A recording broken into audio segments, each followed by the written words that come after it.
Good afternoon, everyone. We'll give everyone a few more minutes to keep joining, and then we'll get started here shortly.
Alrighty, as people are kind of numbers slowly getting growing, I'll go ahead and get started.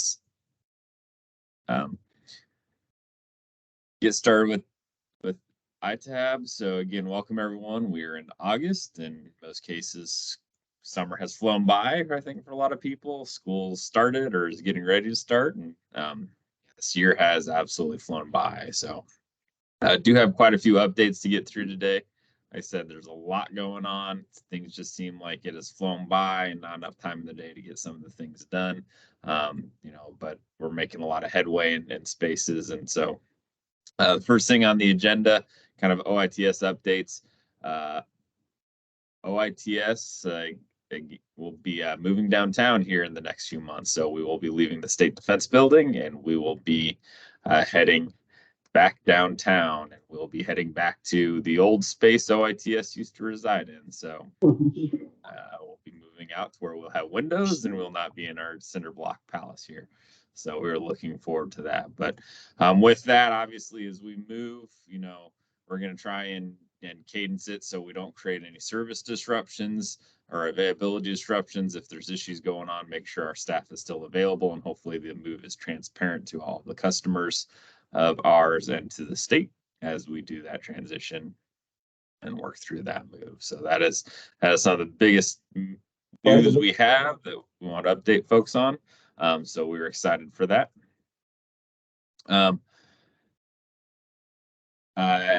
Today we're going to spend a lot of time in the new business risk management or business risk process for our new keto process that has replaced the old monetary funds. We'll do some updating around that as part of also the legislative update. There's a lot of kind of discussion around that happening between the keto, Alex, and JCIT as they have an interest in observing the process and what it looks like and how process or project reporting moves forward. So we'll cover quite a bit of that today. So, as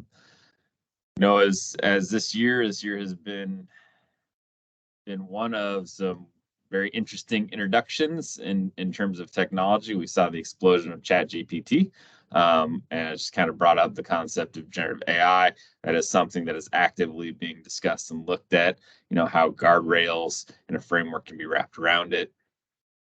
So that is something that is actively being discussed, worked on at multiple levels. We're seeing activity across the country at the various state levels. The federal government's getting involved. So it is something that we're seeing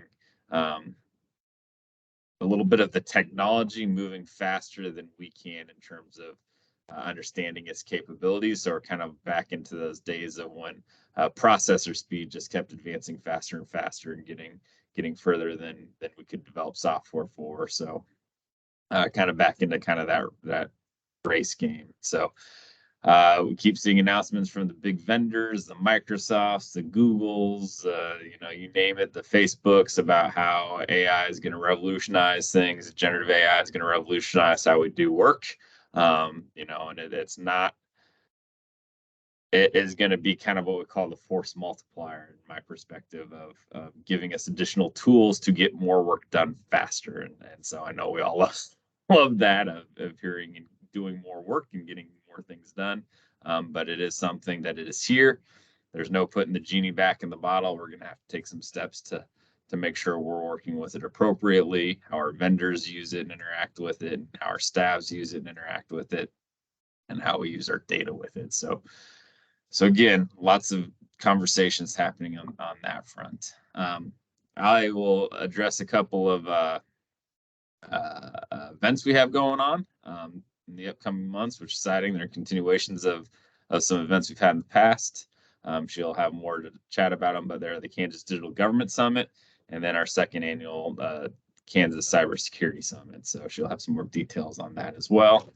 And again, just a lot of activity around projects with an OITS. We are working on an enterprise IAM solution that is going through the procurement process now, as we're going through the RFPs and down selecting to a vendor to start rolling that out. So again, introducing some new capabilities and functions as a whole to the enterprise. Like I said, just a lot of things going on. With that, check with any of my core, see if I'm missing anything before I hand it off over to Mark for some cybersecurity updates. Alex, missing anything? See you. All right, Mark, you on?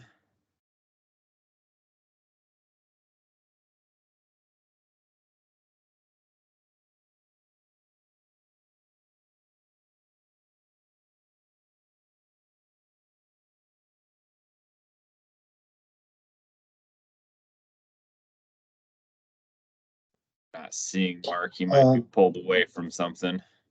So I'll go ahead and give some. Go ahead and give some high-level updates real quickly from the cybersecurity side. Again, still seeing a huge uptick in kind of the business email compromises and fraud attempts. Again, there truly are relentless in what they're doing, and both trying to impersonate vendors to get wire transfers changed, impersonate even internal staff to get banking information changed, so direct deposits go elsewhere. So just again, highly encourage folks to continuously follow their processes. So vendors reaching out to get a change of banking information, you can contact that vendor directly through other established means. Not something that is contained within that email. They should have contacts on file, either through the procurement office, or if you have additional, reach out through some other avenue of communication, validate. Our finance team has put together some documented procedures for that. So again, follow the procedures. That is key. That is saved several agencies. As like I said, we are continuing to see those threats and activity, and it's really to a relentless extent. I'm going to add to that with the generative AI that is now adding another wrinkle to these business email compromises.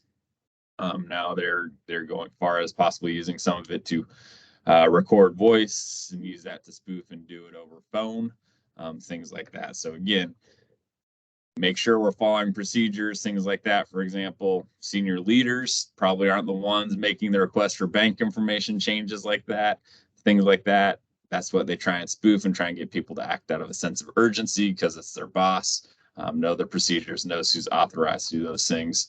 If it's out of place, it's probably out of place for a reason. It is probably something that is being spoofed or not appropriate. So if you have questions, don't hesitate to ask. Rather you ask than accidentally wire money inappropriately, things like that, and get yourself in trouble. So again, raising awareness on that. That is something we're continuing to see. It's not going away. Also, the policy committee or subcommittee to be working on 7230 and 7238 is about to start. So making kind of that last call for volunteers before that committee meets. We do have a handful that we've already had volunteer, but still looking for a couple more. Again, this is the policy that applies to all of state agencies, regents, institutions, all branches. And so we like to have a diverse makeup on that policy committee. So making another call for volunteers to help update those policies and standards. So reach out to myself or Alex if you want to volunteer. I'm looking at the Regents institutions. Steve, I think I saw you on here. If you guys want to contribute somebody, that would be much appreciated through that process. You don't have any volunteers from the Regents yet? I don't think we've had anybody volunteer at the moment. So okay, we'll work on that. So right now we've got a handful. We've got the 2 of the 3 branches representative, a couple non-cabinet agencies, and a couple cabinet agencies, as well as security office. So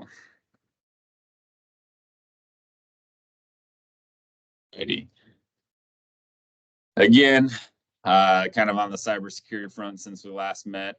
Again, please be aware of application vulnerabilities. The MOVE-IT vulnerability was a huge impact to many organizations around the country and the world. We're still finding and hearing of new victims that are coming out. I've started receiving some of those notices from places where it's been compromised about my identity being stolen. So again, kind of a friendly PSA to be on the lookout if that mail comes into you, if your identity was stolen from one of these places that have been using MOVE-IT. So again, just reminding folks, please stay on top of vulnerability reports. That was one. It was a 0-day that was being exploited, and in some cases, it's almost impossible to defend against some of those, as you don't know about them. But it's how we respond once it is identified. Make sure we haven't been impacted, things like that. So again, as things like that occur, I just can't stress enough about being in tune to alerts and advisories that come out. Because again, MOVE-IT within that period of time had about, I want to say it was 6 0 days, and 4 of them were critical remote code executions within a 30-day time frame as people started digging more and more into that software. So I know some folks had to do multiple days of patching to keep that up to date so they weren't impacted. So again, just asking folks, stay in tune to advisories, understand your software, what you have on your environment, so when you do see them, you know where to go, respond to, and react accordingly. So again, that's probably not the first or the last, and it'll probably be a trend. It's kind of unique in the fact that it was a criminal entity that was using 0 days. Typically, we see that from nation state actors and not so much the criminal entities. So we're probably going to see a trend here as we keep moving forward with the introduction again of some of this generative AI. Some of these things might move faster and faster. So just kind of the friendly PSA around the cybersecurity side. So, all right. With that, I am going to pass it off to Allie for legislative updates. Hi, everybody. So just a few things regarding JCIT. They do have their meetings scheduled out for the interim. So they're going to be meeting again this month, August 23rd. They last met July 31st. So you can go watch the recording for that. And then they have 2 other dates set, September 20th, and then I want to say October 18th, but I can double check on that. So those are the 4 meetings for this interim session. If you had a chance to listen in July, or if you didn't get a chance, some of the key things that came up, at least from the executive branch side, wanting to learn more with the new process of a keto reportable project and what that looks like and the process to it. So it's something, they certainly have a big interest in. So when we speak with them here in about a week and a half, we'll be talking a little bit more about that and showing them examples of what that looks like for a reportable project and a non-reportable project. So certainly recommend that you listen in there. And as far as topics that they're interested in hearing in, as Jeff talked a little bit about artificial intelligence, that's something that came up from a couple members during the July meeting, that they'd like to hear more about artificial intelligence and what that looks like, even just kind of a primer on that topic. So I don't know that it'll be part of this month's agenda, but possibly look for that to be a topic either in September or October. So those are some of the big things that they're looking at right now. And then they'll probably be discussing a little bit more about potential bills they would like to pursue as session gets near. I know one was brought up by Senator Tyson, something she'd like the group to look into. So again, I recommend listening into those. It's always great information and a good way to get a gauge on where they're at and the topics that they're interested in. So strongly recommend it. And then as far as the Digital Government Summit and the Cybersecurity Summit, we have both of those events coming up. I'm going to try to share my screen here real quick, and I will also follow up with an email afterwards with both of these flyers. I believe hopefully everybody on ITAB should have received, there we go, the flyer that's on your screen now. If not, I will make sure to get that out to you. But this is our Digital Government Summit. It's coming up on August 31st, so here in just about 16 days. It's going to be in Topeka at the Manor Conference Center. It's going to be a great opportunity. We've invited folks both from state government, but also city, county, education. So a lot of great public sector partners are going to be there. We do have a lot of good topics on the agenda, including some fantastic speakers and some keynotes. So I think you'd all be really interested to be there and hear the conversations. So it's $25 a person. That does include lunch. It's a full day. And hopefully for those of you who attended last year, you really enjoyed it. You'll be back. Our goal is to get up to about 200 participants. So please go ahead and register. Get registered now. And then our second event is September 20th. It's our Kansas Public Sector Cybersecurity Summit. It's our second annual Cyber Summit, as Jeff mentioned. This I have not sent you any information on, so we will be getting that out to you for the first time here.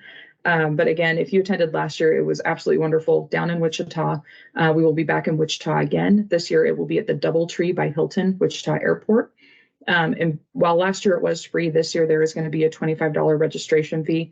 We are now partnering with Government Technology to host this event. So we a little more bells and whistles, which is great. Again, this will also include lunch, so you won't have to worry about that.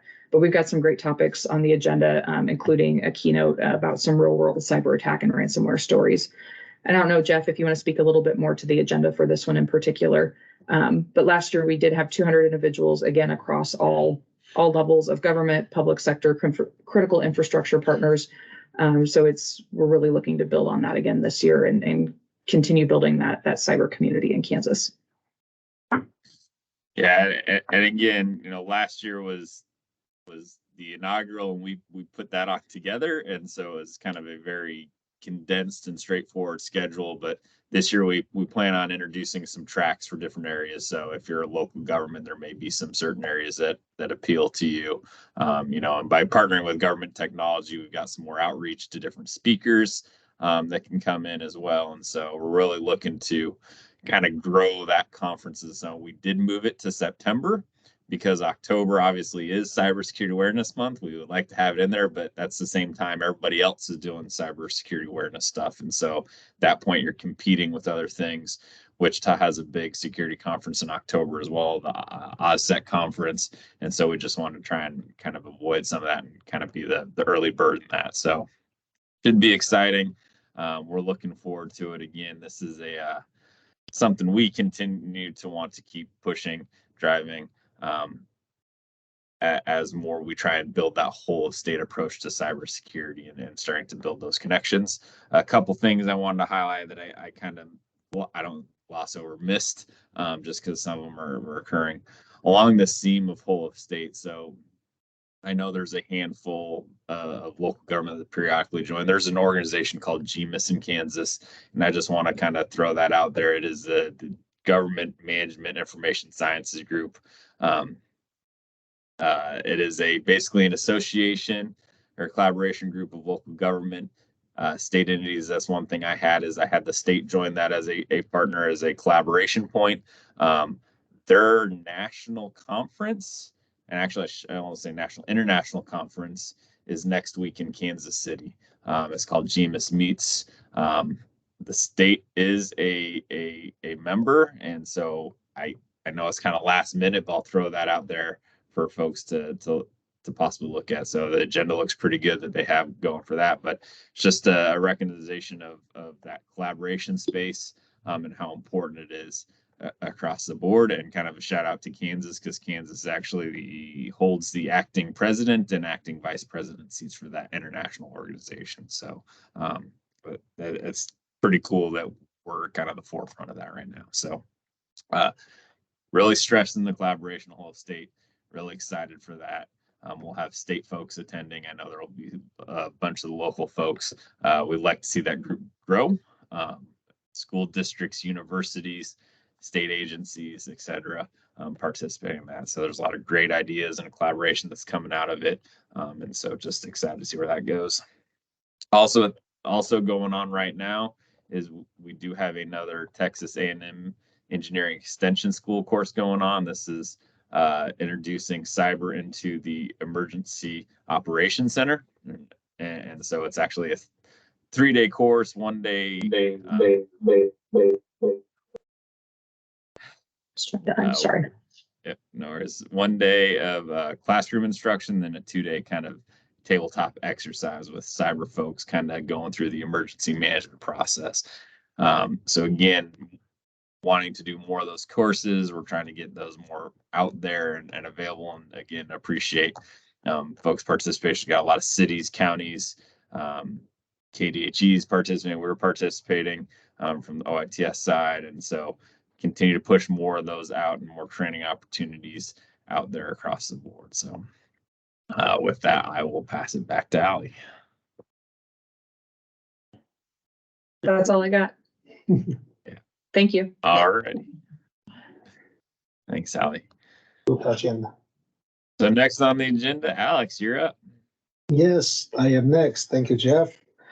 Good afternoon, everyone. I'm Alex Wong, Chief IT Architect, State of Kansas.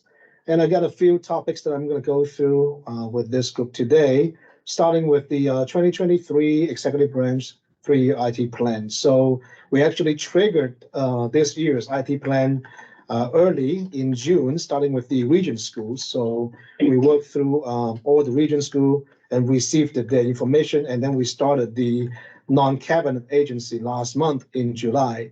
And we just went through all the non-cabinet agency, and so we're going to get started with the cabinet agency this month. And we are looking to have everything finalized and be ready from a data perspective by the end of this month, early next month, and then getting ready to publish the materials by the end of September. So that is ongoing, just making sure everybody is aware. And for those that have not received their spreadsheet, the process is exactly the same as last year, which is we will use the spreadsheet to collect the information for projects and background information. And this year, for those that have completed the spreadsheet from last year, you are starting from the information that you have submitted last year. So it is not completely blank. But for those that have not done this last year, you will receive the spreadsheet template to get started to put in those information. And the Keto office and myself is here to help you if you need any guidelines or support on providing the information for 3-year IT plan. So that is the first topic. Second topic is CAR system. CAR stands for Keto Approval and Reporting System, which is our new modernized system for submitting, approving, and reporting all the Keto project for the state. So this system get into started production at around the second week of July. So we're kind of like hitting about the 1 month mark of using this new system. And that system is also responsible for one very critical process, which is the new IT risk assessment that is also built into the system. So remind everyone again that starting July 1st, the Keto reportable criteria has changed, and that is no longer using the 250,000 monetary threshold. Instead, it is now using a risk-based assessment. So for all IT projects, especially the ones that you have to go through procurement process, you are required now to go through CARS, to go through the IT business risk assessment to determine whether it is Keto reportable or not. And I think Jeff kind of mentioned earlier that this is something that we are going to report to JCIT, and JCIT is very interested to also understand the process of business risk assessment. And also in this upcoming JCIT meeting, we will walk through some of the projects that we have received since July 1st, so they can see how we are evaluating those projects. And again, changes probably is going to also happen, adjustment will happen for the next 3 to 6 months. So we want to make sure that everybody contact us, the Keto office. If you have any questions about the process, we have training materials on our website, on the Keto website, and also recordings from the implementation back in June. So a lot of information available to you. The team is also in the process of putting together a help center website for any on-demand support that you will need. And so more to come on that. But meanwhile, I want to make sure that anyone that needs to go through the process through CARS have reached out to the office to get the licenses ready. We are using ServiceNow as our CARS system. So we want to make sure that you have the information and the training and the licenses ready before you enter any projects. So if you need any help, again, Keto office is your contact point. You can email keto@ks.gov for any of those information. All right, moving forward to IT job standardization. We kind of touched on this topic on the last meeting as well. We just started this project 3 months ago with the goal and objective to provide new industry standard job titles for the whole state. So the state title are standardized. So we are very happy that we have the support of the Department of Administration, our central HR, which is responsible for setting the state titles. So they are one of our biggest sponsors for this project and is participating directly with the working group. And we also have cabinet agency, non-cabinet agency, and also region school as well. So with those agencies' support and participation in the working group, we are looking at a potential career path that span across all state agencies, including the universities for the state. So in the last 3 months, we spent a lot of time identifying those new titles using the Mercer report, which is a industry standard job report that we received from our consulting company.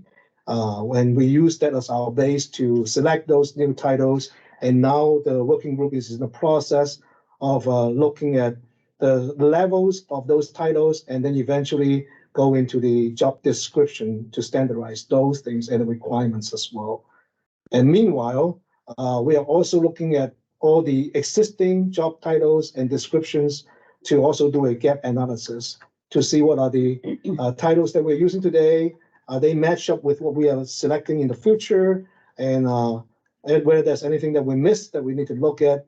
So those are all ongoing, and we expect the working group to need another 2 to 2 months or so in order to come up with something that is ready for more broader conversation or discussion. So more to come on that project, and very excited to have that going as well. And finally, because of the change that we mentioned earlier about the IT Keto reportable threshold changing from the monetary base to the risk base, we are also updating the ITAB policy 2510A, which is the IVNV guidelines. IVNV stands for Independent Verification and Validation. So that is usually a process for any project that is more than 10 million. And we initially have that monetary threshold listed in that standard. So we are updating those terms to reflect the new threshold, and you will see those in our packet that we sent out last Friday, where we have those red line documents on the policy and also the clean copy of both the standard and the procedure in that packet. So please feel free to review it and provide any feedback that you have. You can send the feedback back to me or send it back to the Keto office, and we will collect the information and review it and revise as needed. The next step for that is also send the same thing with the feedback to ITAB in our next ITAB meeting. And if everything went smooth, then we will send this group the new draft that is ready for ITAB to approve in the next, not the upcoming ITAB meeting, but the next one after that for approval. So those are the 4 items that I have. I stand for any questions that you might have.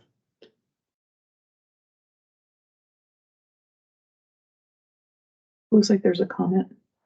Okay.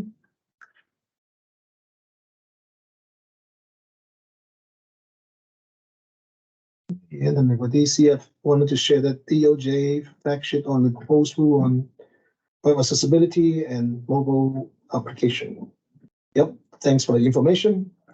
Cole is our accessibility director, and we will share the information with his office as well. Thank you.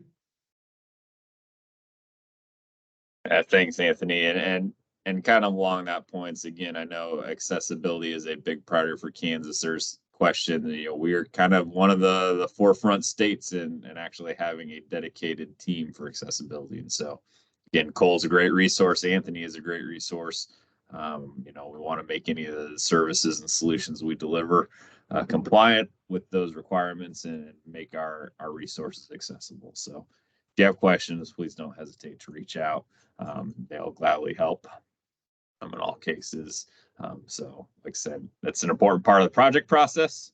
But just in general, if you ever have questions outside of the project process. All right. So again, I know we moved pretty quickly through that. There is just kind of a lot of things going on in various places. Again, that job title standardization, that's something that we started out earlier this year, as history within the classified roles versus unclassified roles. We didn't really have any standardization of titles anymore as people kept some, created some new ones. And so that has caused some issues. But the big thing is giving us ways to build career path progressions and clearly identify tracks that folks can move from either the technical side into the managerial side, or even within the technical side, moving from, maybe an entry-level position up to an architect position. We can build those in, and we can also have, requirements and professional development education that you should have at certain points in your career. And so a lot of bigger things that kind of are coming out of that with the intention of that. And so hopefully that also helps us to recruit and to retain folks as we can give them a progression. We can provide them the resources to grow, to get to where they want to go. So it's exciting. And so looking forward to the work that comes out of that. And so it doesn't sound like much right off the top. We're just doing paperwork to come up with the same name. Well, there's a lot more to it. And so appreciate the work that everybody is putting into that. Hopefully it should pay dividends in the end. And again, partnering with the universities in that, as folks want to grow, I love to grow them and keep them within the state. And so even if they go to a university, things like that, I'm good with that, because then they might come from the universities to the state. So, as we have that career path and defined trajectory, that is a huge selling point of positions or attention. So I'm excited. Yep. To say the least. All righty. We're kind of at that point for open discussions. Again, feel free, Joe. Is there a general timeline on the IAM project, and is there a scope statement that can be shared? Yeah, we can share a scope statement. Ideally, we're kind of in the final stages of selecting a vendor, and once we get going, it should be moving pretty quickly. The way the RFP was written, kind of the scope of this initial phase are the enterprise applications will fall in that.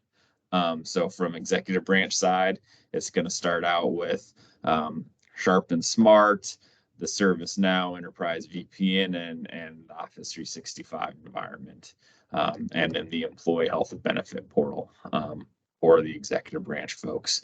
That is the initial scope, and then agencies can then integrate their individual applications once that initial phase of the project, or the first part of the project is done. So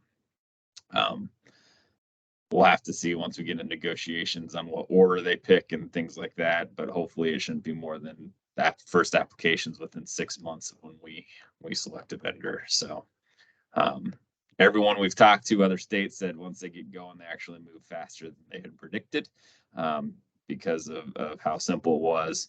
You know, the big thing will be the training aspect as that will have some widespread impacts. So, but we can share that. So.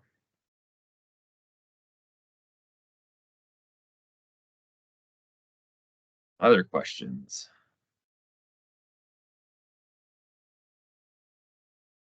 We may have to unmute you since this is in the, what is it called? Yeah, team webinar.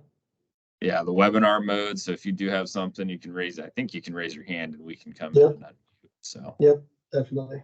But Joe does have a question, Jeff, on chat. So.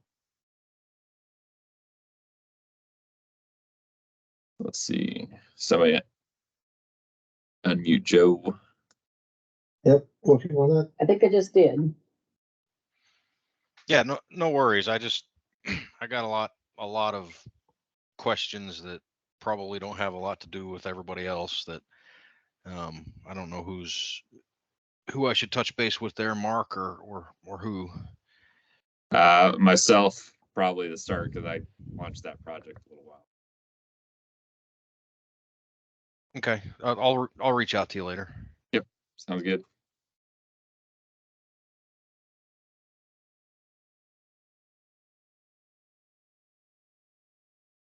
Other questions?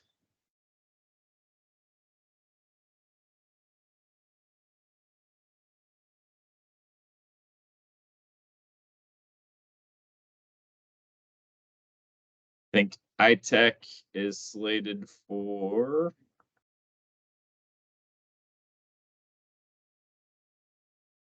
On your agenda.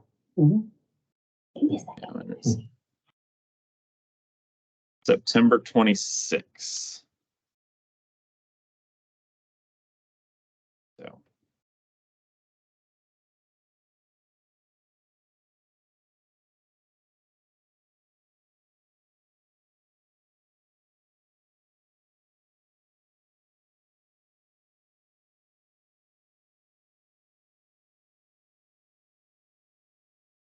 Like I said, I don't have anything else today. Allie, Alex, Mark, anything else to add? We'll I do definitely not. stick around, see if there are any other questions. But Sign up for the Anything? Digital Government Summit and sign Yep. up for the Cyber Summit. Sign up for everything. It's Yeah. going to be awesome. And I'm posting at a the- link to the Cars Help Center. So if anybody's looking for the user request form to get access to cars, this link will take you there.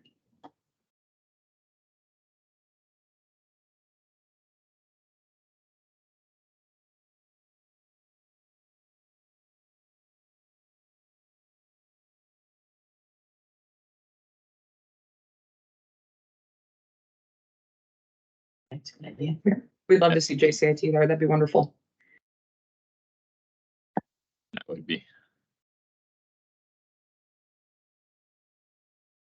Representative Curtis, you should lead the charge. Just be like, I'm not going to be there. I'm going to be in Wichita. You could get a bus and just take everybody down together. well.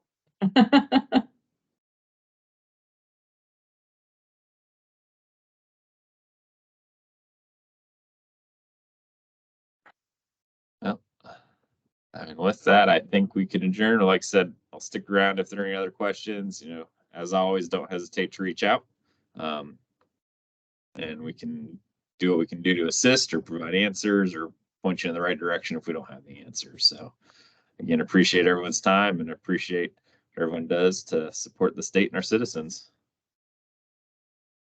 Thank you.